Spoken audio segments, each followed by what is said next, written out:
Whether you're a skeptic or a believer, join me, Rob McConnell, as together we'll investigate the world of the paranormal and the science of parapsychology here on the X-Zone Radio TV show on XZBN and the X-Zone TV channel on Simul TV. Since 1990, the X-Zone Radio TV show has been the place where people dare to believe and dare to be heard. Together, we'll investigate UFOs, aliens, ghosts, Bigfoot, psychic phenomenon, lake monsters, conspiracy theories, government cover-ups, the truth embargo, alien abductions, ESP, haunted locations from around the world, and so much more.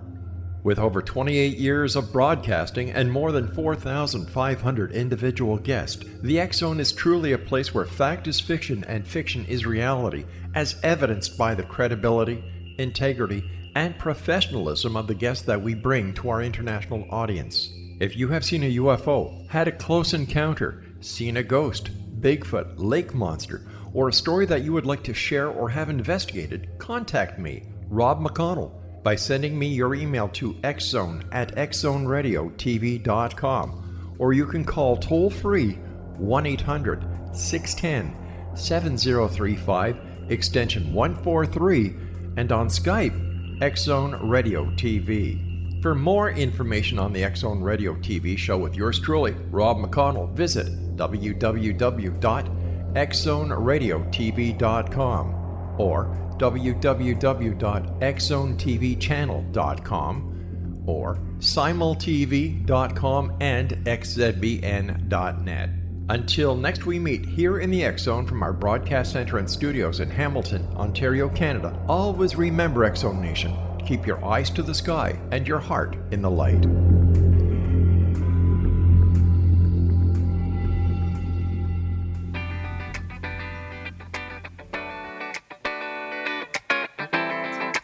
Welcome to the Connecting with Coincidence radio show with Dr. Bernie Beitman, MD, bringing together the world's synchronicity experts to help you use meaningful coincidences to develop spiritually, psychologically, and practically. For more information, put Connecting with Coincidence into your web browser to find the book, website, Psychology Today blog, YouTube channel, and Facebook page. And now, here is the host of the Connecting with Coincidence radio show, Dr. Bernie Beitman, MD.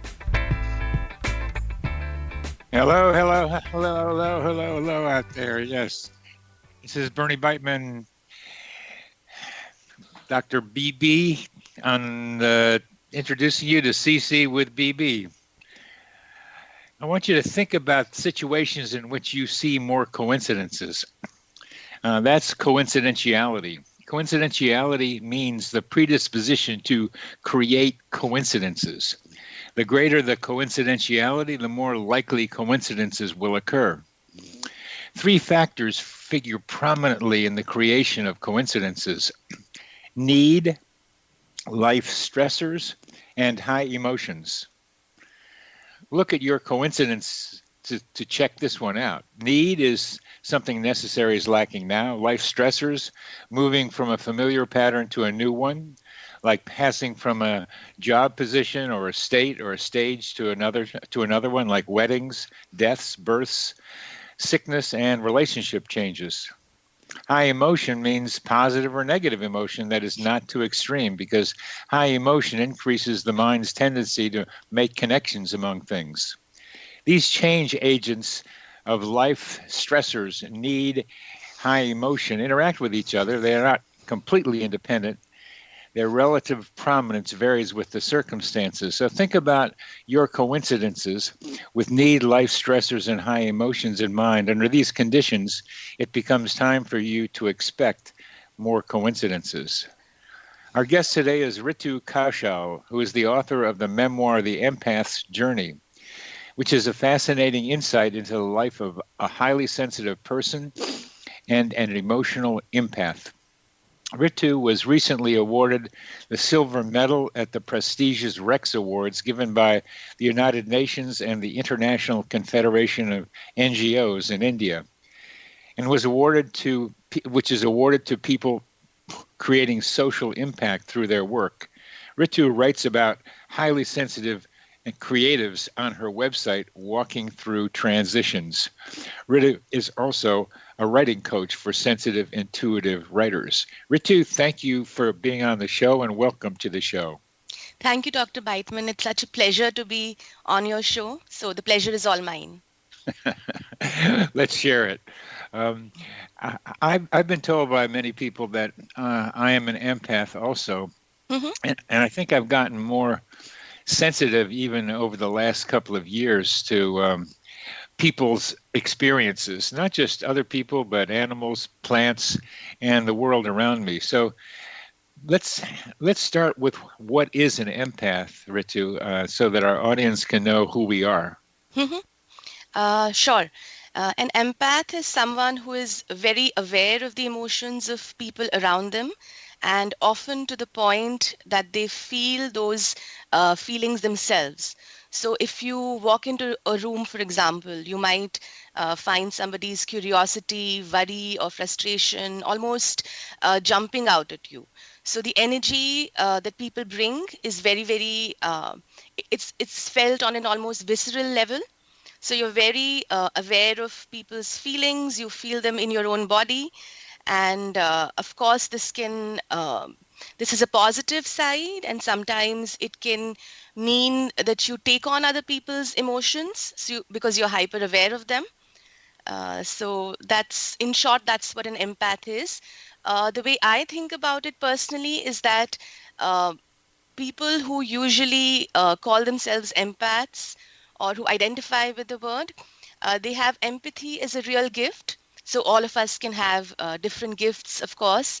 Some people are wonderful communicators, and some people are very grounded people who, we all have someone in our lives who keeps us grounded. Um, so for people who are empaths, empathy is a real gift, but with every gift comes its real challenges. So Yes, our yeah. every gift. This one has some challenges to it for sure. And what I'm finding as I get more sensitive to other Mhm, people is um, that when I'm around anger and negativity, mhm, I mhm. pick up too much of it in a way that I hadn't done before. I'm a psychiatrist who does psychotherapy, so I'm having to be careful about the people I let into my office these days, which I hadn't had to worry about as much before. That's really interesting. I absolutely agree with you. Like I tend to take on people's anger as well. So yeah, that is definitely something we feel as empaths. And that's a problem. What I'm looking for, because Mhm, my heart actually gets into different rhythms, mhm. not such good rhythms when I'm around negativity. So I'm looking for ways now to shield my heart from the negative energy of some of the people I'm sitting with in my office. How do you, how would you advise me on that one? So I think the answer is not, well, honestly, the answer is not very simple. So I think a lot of, if you go online, and I'm sure as other empaths have taken their own journey with this trait. Uh, a lot of the times people tell us that we need to, maybe visualize ourselves with a bubble surrounding us with white Yeah, light. yeah. I think there is some truth in that, in the sense that I think our attention is very important, and our energy will flow in the direction where our attention goes. So there is definitely truth to that, but I don't think that's something we can keep on doing in day to day life all the time. I agree. Right. So it's not very practical in that sense.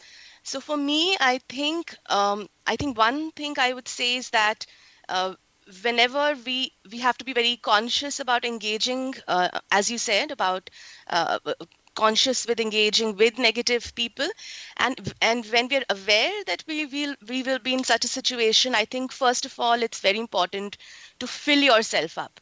So whatever gives you energy, uh, it could be something more spiritual like yoga or meditation, but it can also be something very, very simple like gardening or being in nature or going for a walk. I think the level of our own energy is very important in I dealing with agree. other people's energy. Yeah. Very, very important. Yes, the level of our own energy is very, very important. And filling ourselves up in the ways you described, yes, an excellent suggestion. And if you get depleted, you're going to be more vulnerable to being hit by the negative energy from other people. Absolutely, absolutely. Oh, And I think we're open when we're anxious, we are anyways more open. Yeah. yeah. Um, One of the, what this has led me to think about is the actuality of interpersonal energy, because I can feel it from other people, and I have for years, Mhm. but it's been hard to measure.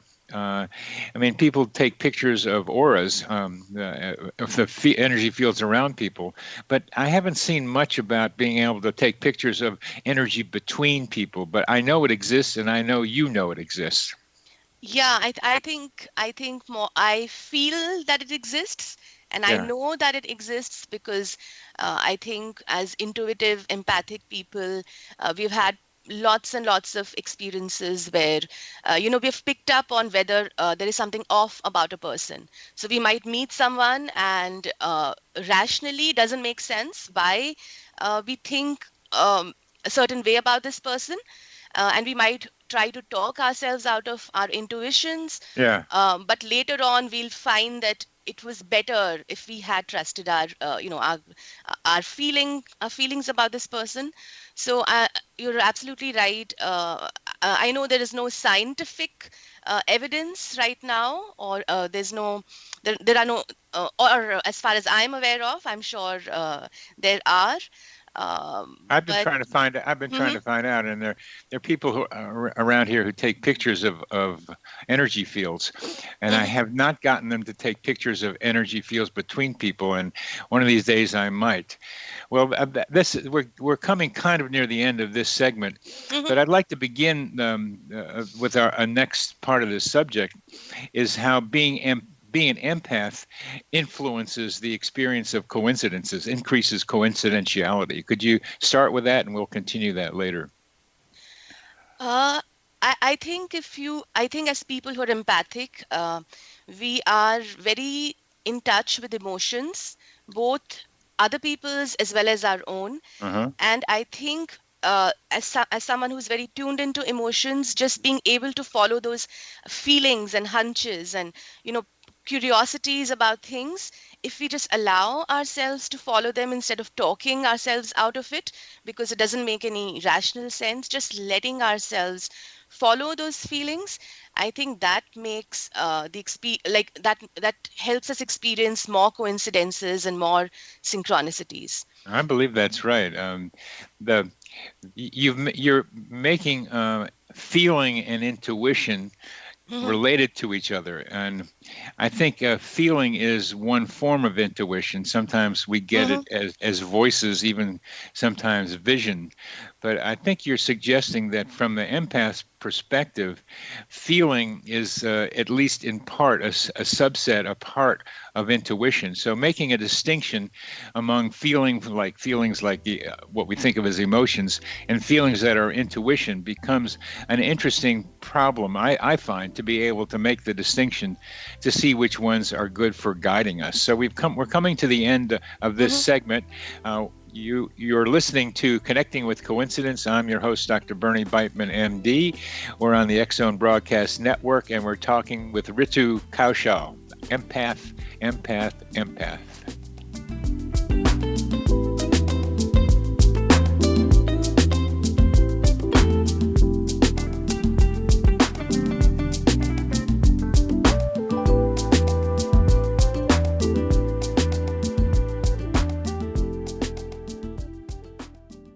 Patty Conklin grew up in Brooktondale, New York with a unique ability. Unlike others, she could see how the vibration of words and emotions affected the physical body. She discovered how to release stored emotion and facilitate healing. This began today's Conklin method of cellular cleansing. The private practice grew with tremendous results, as did her reputation. More and more people sought her out, bringing her into the home for healing.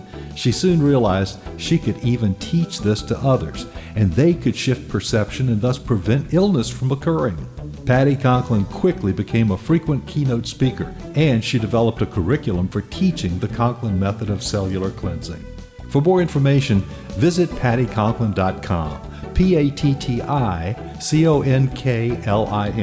pattyconklin.com or call 404-474-0086. That's 404-474-0086.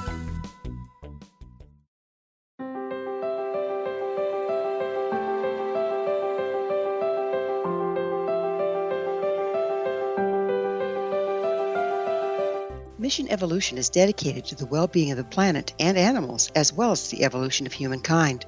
One major factor threatening all three is increasing toxicity. Heavy metals and other environmental toxins are poisoning our bodies, deteriorating our brains, blocking our spiritual connection, and shortening our lives. Yet these poisons are extremely difficult to remove. I'm Gwilda Wiyaka, and I recently became aware of a product created from the marriage of nature and nanotechnology called Vitality. It's formulated from zoolite, whose crystalline structure binds toxins, gently carrying them out of the body. The light is only as clear as the window through which it shines. Clear your body, shine your light into the world. Visit vitalityhappens.com for a 20% discount. Enter code PATHHOME.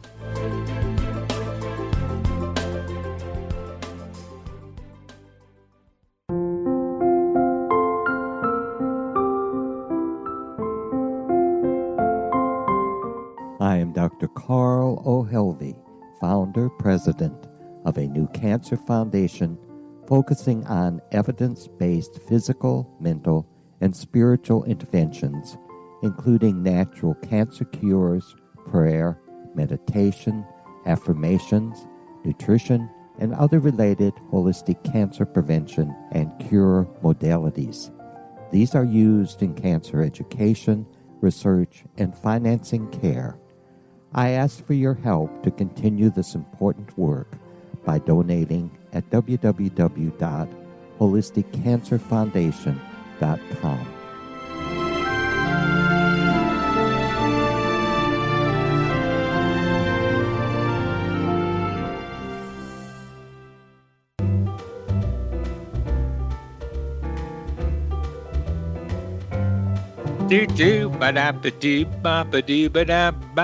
Welcome back to CC with BB. I'm your host, Dr. Bernie Beitman, MD, and we are talking to Ritu Kaushal, who's written the book, The Empath's Journey.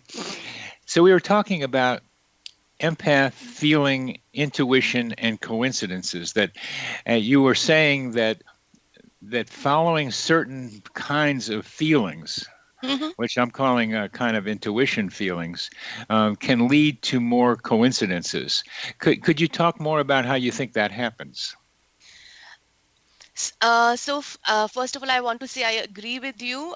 Following your feelings as intuitions is slightly tricky because we should not be following all our feelings or acting on them. So feelings which are in, sorry. I'm glad you bring that back because that's a really important distinction to make, which feelings, and it's also true of intuitive voices and visions, which ones do you decide to use to guide yourselves? And how do you go about figuring out which intuitive feelings to use to guide you?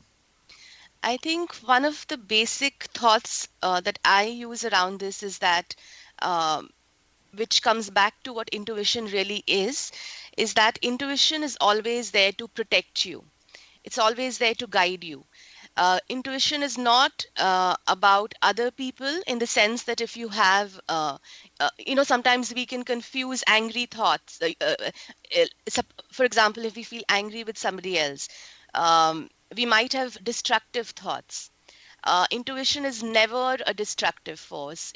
Intuition is always a protective force. It's always something that will guide you.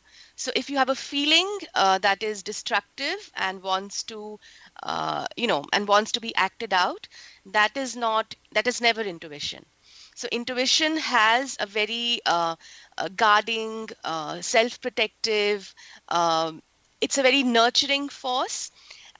So I think that is one thing to really remember when we are following our feelings as intuitions. And after that, I think it's also very important to start to experiment with positive feelings. So, for example, if you have a hunch, or if you feel like you're walking, in a market and you want to go into a store, and you have this feeling, there is no real reason for it, but you feel very called to either a place or a person, letting yourself act on that positive feeling, and seeing how those little experiments work will give you that feedback from the real world, and help you Ex- start using it. Yeah. Excellent, excellent, excellent. I would have I would I paraphrased you in some of the things that I've just written, Hmm. just and you've said it so nicely.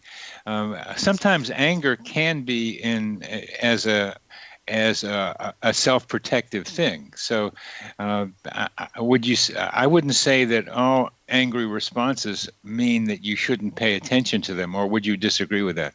No, I absolutely agree with you. Anger is very necessary. I think as a recovering nice person, like I'm a Say so, that again. Say that again. so as, so as I'm a a rec- yes, as a as a recovering nice person, I think anger has been very, very helpful to me. So I have it's helped me set boundaries. I think anger is necessary in our lives. There was a time when I used to, just not acknowledge or not let myself feel my anger, and that's not healthy. Anger is there to tell you when a boundary has been crossed. So anger is really important, and you need to pay uh, attention to the message in the anger. So uh, I think for myself, how I've used anger is to not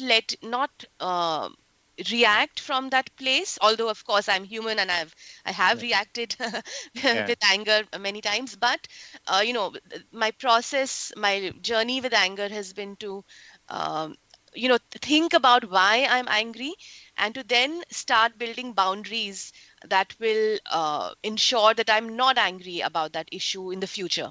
I So, really, I yeah. really like this. Anger is a is an indication that a boundary has been crossed. That is a very simple, nice statement to make. Yeah, I agree. Oh, you Because I, said it. I, yeah, it's taken me forever to learn that, but because I think we are often told, as like in a lot of our cultures as children, that it's not okay to get angry, or at least, I've had those experiences. Oh yeah. Yeah. So, You were trained to be a nice person, so exactly. that was there. So that's really very very useful. And when we talk about um, but go back to how intuition um, leads to coincidences. We're talking about experimenting with positive feelings to go this way or that. Um, and could you elaborate on that about how those experiments are likely to lead to coincidences? Um, Let me think.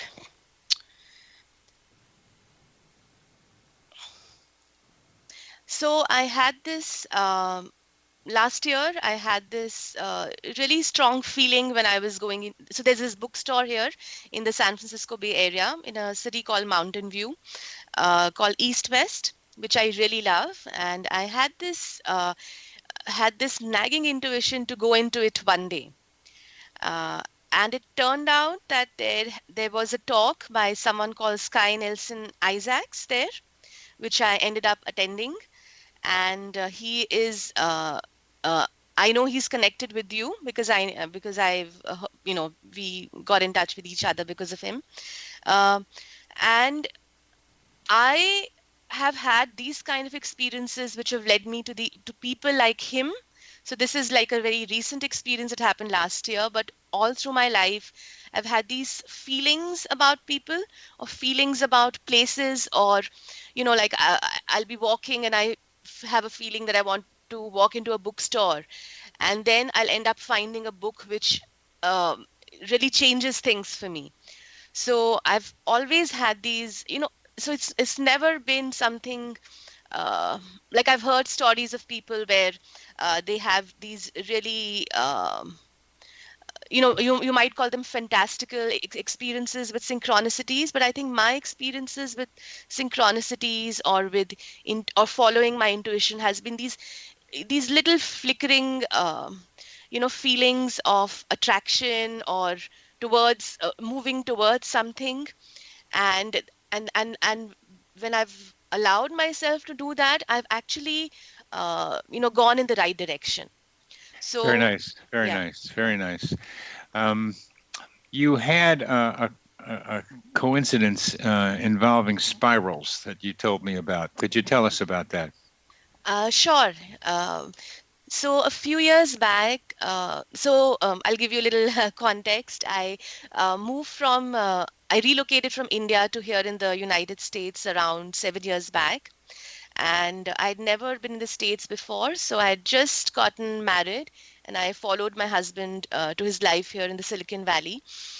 So this was a completely new country and completely new culture for me. So it took me a while to transition, and I had a lot of those lonely times, which a lot of immigrants have. Um, During that time, I think of myself as an artist. I've always loved to write, and I love to dance, and I had always wished that I could also paint well. I used to draw a little, but I always felt as if my visual sense was a little blocked for me. Um, so I've always had this sense that I want to improve my visual sense. Although I love photography, so I do photography, but painting was something which really like it was a little blocked for me. At this point in my life, I started uh, painting. I started experimenting with colors, just playing. Sometimes painting with my fingers, using colors which really felt good to me. Um, and while I was doing this very intuitive painting, I started drawing spirals. And I'm sure we've all had these, had these experiences where, you're sitting in a meeting and you're just doodling, and there is a shape that you're drawing again and again. So it was almost like that. I was just scratching these spirals, and I felt like there was this sort of energy which was coming, like it was like this little energy which was coming or rising in me. Um, so so I felt this. I would say, I guess, an attraction to the symbol of the spiral, and I was seeing it everywhere. Like I would open a book and I would see it, or I would find a reference to somebody talking about it. And then during this time, a friend and I happened to go to the Asian Art Museum. We're Okay. coming to the Okay. near the end of this. Yeah. I love spirals. For a lot of reasons, and there are lots of different kinds of spirals that in the way they're drawn. Some look like corkscrew spirals. Some of them go wider, narrower to wider, and wider to narrow. Zoroaster was said to have said the universe is a spiral force. There's something about spirals, a very powerful image, a very powerful geometrical archetype, and that you were in your lonely immigrant period, you were looking at that's a time for coincidence. You were hitting spirals. We are coming to the end of this segment. You're listening to Connecting with Coincidence. I'm your host, Dr. Bernie Beitman, MD. We're talking with Ritu Kaushal, who wrote The Empath's Journey.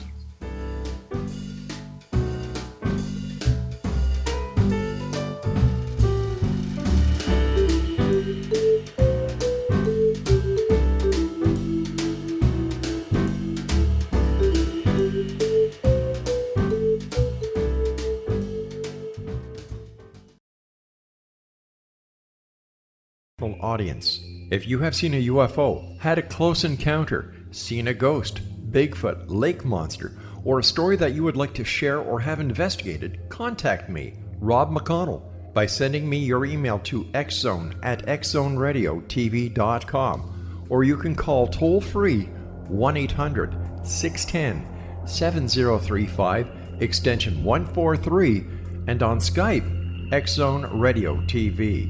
For more information on the X Zone Radio TV show with yours truly, Rob McConnell, visit www.xzoneradiotv.com or www.xzonetvchannel.com or simultv.com and xzbn.net. Until next we meet here in the X Zone from our broadcast center and studios in Hamilton, Ontario, Canada, always remember, X Zone Nation, keep your eyes to the sky and your heart in the light.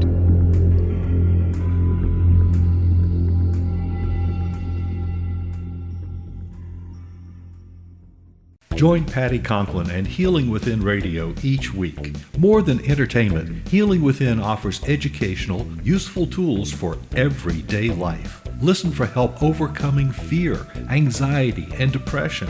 Patty knows about eliminating cancer, MS, dementia, Parkinson's, and a host of illnesses that we face every day. Life can be good. Life is good. All you need are simple tools to start changing your life.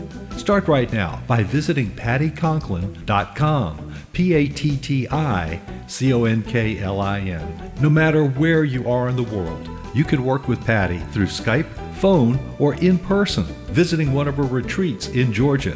Visit pattyconklin.com today or call our offices at 404-474-0086. That's pattyconklin.com or call 404-474-0086.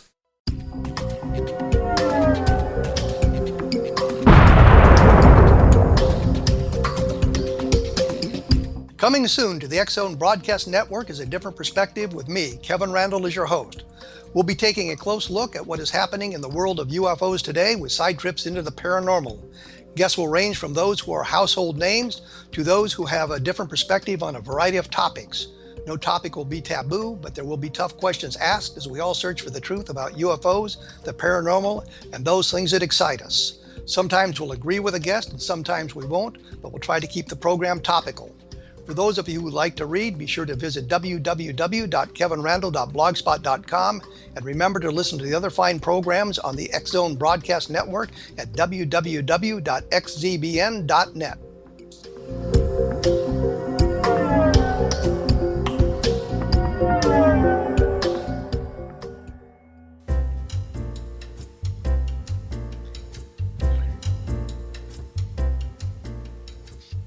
Dum dum dum dum bum ba ba doo ba da ba da. We're talking with Ritu Kaushal, who author of The Empath's Journey, and we're going into a spiral force now. There she is, immigrant, Silicon Valley, never been in the U.S. before, lonely, and painting and spirals keep appearing through her mind and her fingers on the canvas in which she's painting. And then she starts seeing them everywhere. Tell us more. So as I was saying, I started seeing spirals everywhere. And then one day, a friend and I went to the Asian Art Museum. They were having this really lovely exhibition showing how a lot of Impressionist painters like Monet and I think Van Gogh, like how all of these people were very influenced by Japan. So we were really excited, and there were a lot of like different rooms in the exhibition. So we were both going through the exhibition at our different paces, and she was a little ahead of me. So at some point, after a while, she came back to me.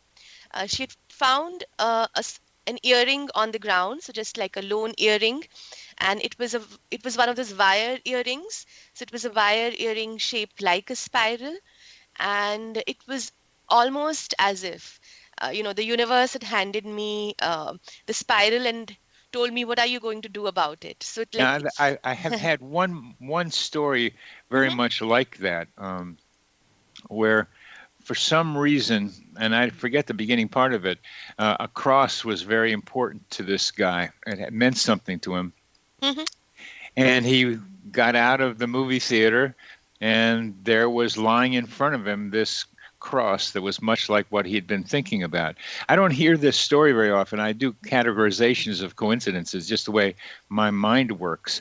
So this is the second just appearing in front of the person, the image that was strongly on that person's mind. So it's an interesting subset of coincidences. So go ahead, please. Sure, sure. So I think this I've actually had other experiences like this as well. For example, like I've always been attracted to spiders. I know they're not everyone's cup of tea. Like my husband really hates spiders, but I was a child who used to love Spider-Man, and I've always been fascinated with spiders' webs, and I used to photograph them several years ago. So I've always felt this attraction to the symbol of, or rather, the image of the spider. And I've had another experience where I was, I needed to take a train, and I was just walking, and on the, on the ground, like on the way there, there was there was like a plastic children's toy of a spider. So Huh. I've had like these, yeah, so I've had these different kinds of like images pop up, I think, in my life. And in the past few years, I've actually learned that spiders are in certain Native American traditions, they are a symbol, they're called the keeper of the primordial alphabet, and they are supposed to be a symbol for writers, so they're very closely associated with writers. So like just learning, that's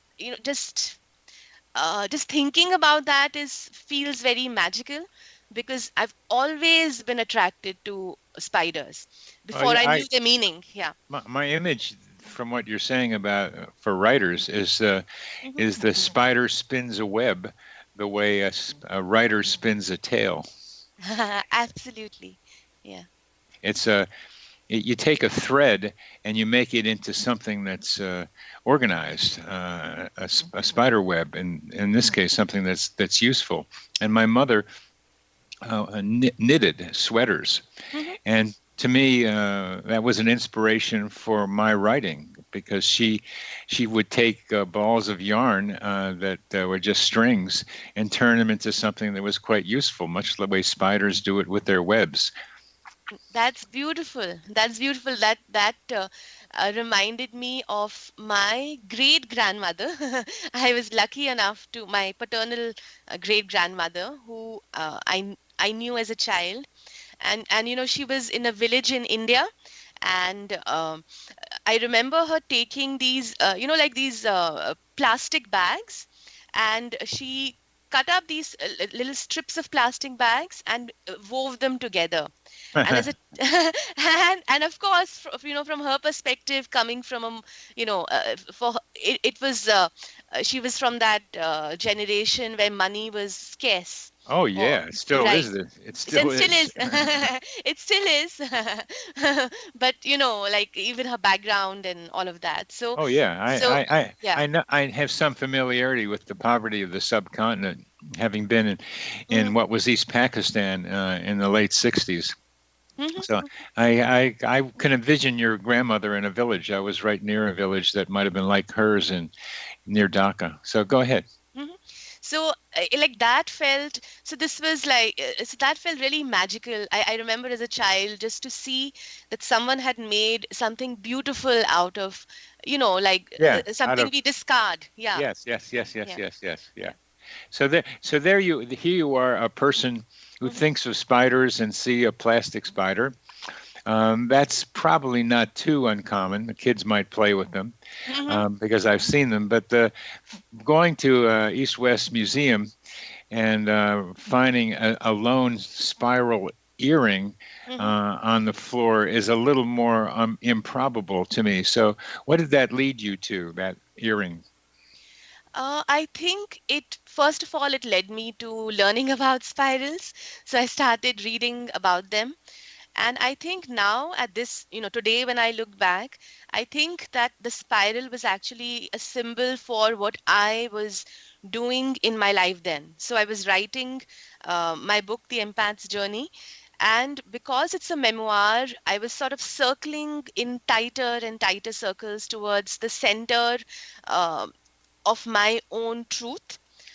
So I think, when you're writing a memoir, you're also journaling, but that journal is not necessarily, you don't want to include that in your book. So you're writing about these different experiences, and I think I was trying to sort of get to the heart of who I am, and get closer to my true self, and to talk about sensitivity, from the perspective of that person, uh, and not this like baggage that a lot of sensitive people are, or rather that I carried. Well, So it was. I think that's an important idea because a lot of people, the idea of empath has gotten more popular. So there are people going around claiming they are empaths, Mhm. but there's a lot of baggage around that claim. That to actually know what an empath is becomes more and more a task of people like you who are saying you're an empath. So I think a clearer definition than you've given us is quite called for here. What is an empath? And you got to the heart of your empathicness. Mhm. And there are plenty of people who say there are empaths but aren't, and there's plenty of baggage with those who have it. So take some of that apart for me. Okay, sure. So I think sometimes as sensitive people, like anyone who's been called too sensitive as a child, we also have, obviously, growing up in the cultures that we do, we have a lot of baggage around our sensitivity. Like we have, like for example, like for years and years, I felt as if there was something really wrong with me, as I think a lot of sensitive children do. I think a lot of us grow up feeling as if there's almost like a crack in the in the fabric of our being. Um, I remember as a sensitive child, I was often called shy, which is a label a lot of sensitive children um, get stuck with, which can become self-fulfilling after a while. And I think I struggled with shyness all through my growing up. But when I look back now, I know that I wasn't, uh, as a sensitive child. So if you are the parent of a sensitive child, it's very important to realize that sensitive children will not just jump into new situations like other children would. If you're taking a child to the playground, for example, you have to let them just get used to where they are, because as highly sensitive people and as highly sensitive children, we want to first observe and see, and kind of process that environment for ourselves. And taking those little steps will actually ensure that your child joins in. So it's not like I- a, I'm I'm still I'm still like that. Mhm, I'm mhm. still like that. I go to dance several times a week, and particularly when there's a lot of people there. But even when there aren't, I still have to adjust to the environment. It takes me a while just to warm up physically, but to also feel what the environment is like. I have to, I use the term equilibrate. My body has to equilibrate, at least become familiar with that environment so that then I can become part of it. Right, and I think this is so crucial for highly sensitive people and parents of highly sensitive children to know, because then you can both guide them, and if you're a sensitive person, guide yourself, because exactly as what you said. Yeah. And the word shy becomes a little clearer to me. It's like um, shy is like I, I can't jump right into this. There's too much energy coming into me that I have to be able to have some feel of so that I can feel comfortable with it. I can't judge it really fast the way someone who's maybe more visual can, or someone who's just all caught up in themselves and doesn't care about what the environment is, but just.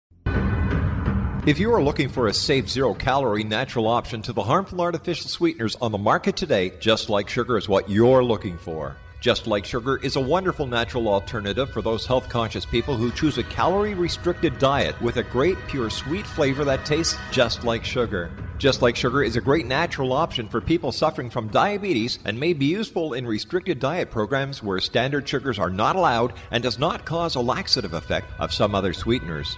Just Like Sugar comprises a perfect blend of chicory root fiber, natural calcium, natural vitamin C, and Just Like Sugar's sweetness comes from the natural flavors from the peel of the orange. Just Like Sugar is a natural alternative to harmful artificial sweeteners and will change the way that you believe all natural sweetener products taste. Just Like Sugar is available at your local Whole Foods markets, Wild Oats markets, Henry's, Sun Harvest, and many other fine natural food stores in the U.S., Canada, and worldwide.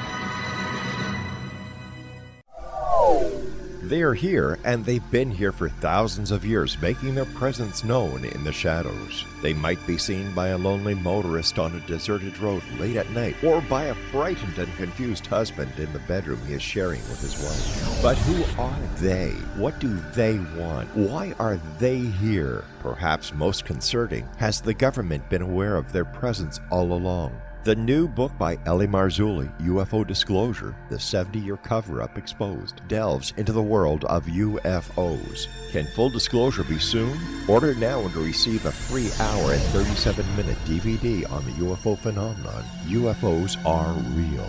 Get both the book and the DVD, a $40 value, for only $19.99. To order your book and DVD today, go to lamarzulli.net. That's LAMARZULLI.net. You have heard of the X Zone? Now watch it on Simul TV, plus 500 video games, live TV channels, free video on demand, worldwide, and more. Does this sound like tomorrow's television? Well, it is, but you can have it today, right now. It is Simul TV. Simul TV offers what the others only wish they could provide. 15 exclusive channels like X Zone, sci-fi, and horror. We are worldwide. No other provider offers that. 500 built-in video games. No need to have an extra expensive system. We have them included. Free video on demand. Live streaming events from around the world, interactive online network, and much more.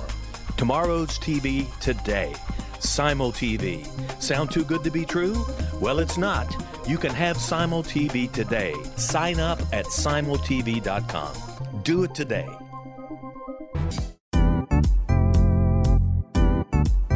Memorable dynamic presentations are a not-so-secret weapon in the business world. Do you have a powerful message that must be shared, but you haven't found a way to deliver that message? Do you want to be known as a top public speaker who gets amazing results? Are you ready to create and deliver your powerful message? Thomas Hides can help you create and deliver your speech to get the results you desire. Visit iconquality.com. Did you expect your business to flourish, but instead it plateaued or didn't get off the ground yet? Would you like to achieve massive goals and discover new sources of income within your business? When you're ready to experience that type of success with fast results, Cindy Hendricks is the business coach for you. Her work with entrepreneurs and business owners has been life-changing. To get you and your business where you want to be, go to imaginemoresuccess.com. Has the fear of public speaking stalled your business or personal life? What would you give to develop and maintain supreme confidence? Have an invaluable private program to always perform at your best. Imagine how you would feel. You can have all that and so much more today with Thomas Hides' life-changing course called Number One Fear Unleashed. Visit numberonefear.com and be liberated from your fear of public speaking.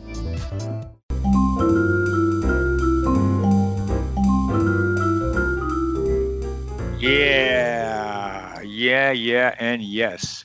Welcome back to CC with BB. I'm your host, Dr. Bernie Beitman, MD, and we're talking with Ritu Kaushal, who is the author of The Empath's Journey. And I'm going to switch this to a different version of empathy. It says empathy at a distance. That is, you're not in the same room with someone, and yet you feel something strange. Usually the feeling isn't positive, it's something negative.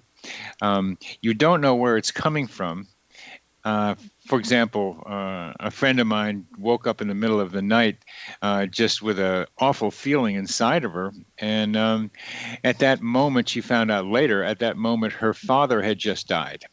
That feeling of the pain of a loved one at a distance, I call simulpathity. And I'm wondering what you think about the relationship between empathy or an empath, and that is empath in the present with somebody versus empathy with someone at a distance. So I think first of all, I completely believe in that. I've not had this kind of experience myself till now, but I absolutely resonate with it, and I think I think your relationship with the person might have a lot to do with it. So the closer you are, the more intimate you are, uh, whether it's The more likely it's yeah, going to happen. And absolutely. there's research to show what you say is just true. It happens with people who are close with each other, just like telepathy probably happens with people who are closer with each other. But this simulpathity definitely happens with people who have already built up a bond between them. And I have the feeling, says Mhm. the empath, having a feeling that being an empath increases the likelihood of such experiences. But here you are, having written a book, The Empath's Journey, and as far as you know, you have not had a simulpathity experience. No, not as yet. Not as yet. I mean, no, I haven't. In order to know it, you have to find out about it. You can have a bad feeling and not know where it came from, and if nobody tells you about it, then you don't know what happened. But you would have known. Somebody would have told you. So it's curious to me that you have not had such an experience. You may, I mean, and you believe that it could happen. Have you heard other empaths describing what a simulpathity? I've heard other people, yes, describing an experience like this. So and that's part of the reason I believe in it. Although I think I believe it in my bones as well. So I'm completely on board with the idea that uh, I think we are connected energetically. So there are things that we can't validate as yet through science, but I think all of us have had those experiences and known those people, and almost have this feeling before, like I believe this, even though it hasn't happened to me, and I can kind of bet on it. I can say that I really truly believe in it. Um, I believe you believe in it, and I've done surveys mhm. in which people say it happens to them sometimes. So it is a fairly common human experience, it appears. But my question, which is going to be hard for you to answer, Mhm. is are empaths more likely to have such experiences? And I can't say that I've had more than one that I really think about now that I'm thinking about it. Is one very prominent one with my father and me, where Mhm.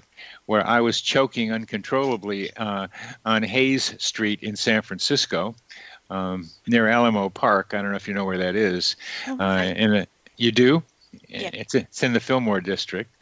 Um, and I was in a Victorian house choking at 11 p.m. On February 26th, and in 1971 and 1972, and the next and at the same time, 3,000 miles away, my father was choking on his own blood and dying.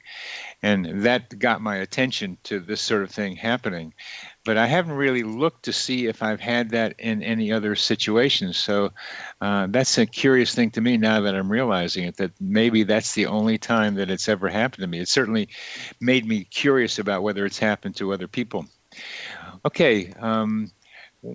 As we're coming to the end of this segment in about another 5 or 6 minutes, Mhm. um, one of the things that one of the questions you raise, I think, is important, is the question of like attracting like. Mhm. What do you think about like attracting like?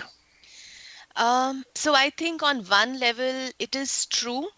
Uh, but we should not go overboard with that idea. So, for example, I think the energy that we are and that we put out into the world, I think it does attract like-minded people. So I believe in that, but I don't think I believe in the new age philosophy that if you only think that your thoughts will control your experiences.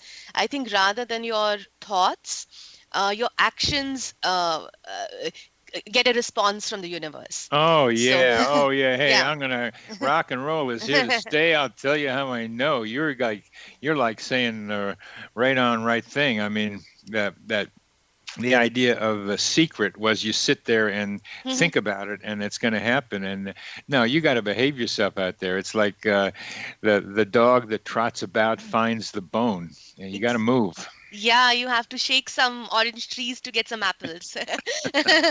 As Julia Cameron says. Yeah. Yeah, that's okay. So that's now. What if you're not feeling so positive or going through a rough time and the relationship to like attracts like? If you're not feeling positive, that's okay. I think that's part of being human. We It are, is. yeah, all of us, we are here to feel sadness, to feel all the other difficult feelings as much as we are here to feel, happiness and But joy. I but I mean, does Mhm. negative when you're feeling bad, does that attract bad stuff? I don't think it attracts bad stuff in the sense that you become a magnet for only bad stuff. So I don't believe that, and I don't think that.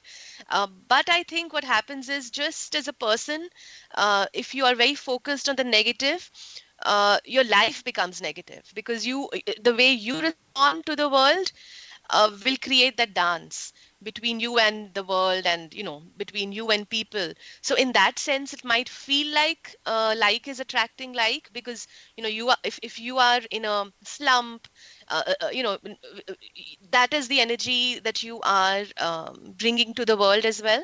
But I don't think people should feel bad about feeling bad. And I think if you have a feeling, it's okay to move through that feeling and to release it in some way. And you should never fear that allowing yourself to feel that feeling, or depression is a real issue. Feeling stuck is a part of our human experience. Oh So yeah. Oh yeah, yeah.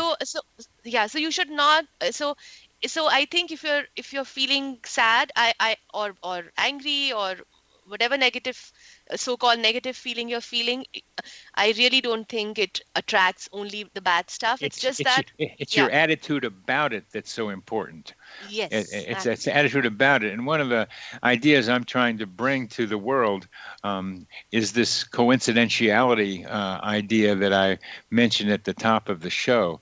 The idea that certain circumstances increase the likelihood of coincidences. And one of those circumstances is going through a rough time or going through life stressors. When life is stressing you, those are the times when, to use the spider web analogy, the web of your regular reality is torn and coincidences can often fly through. And talking about webs, as we get near the end of this, I wanted to mention another little kind of coincidence that you are describing indirectly. And I like words and I like playing with them.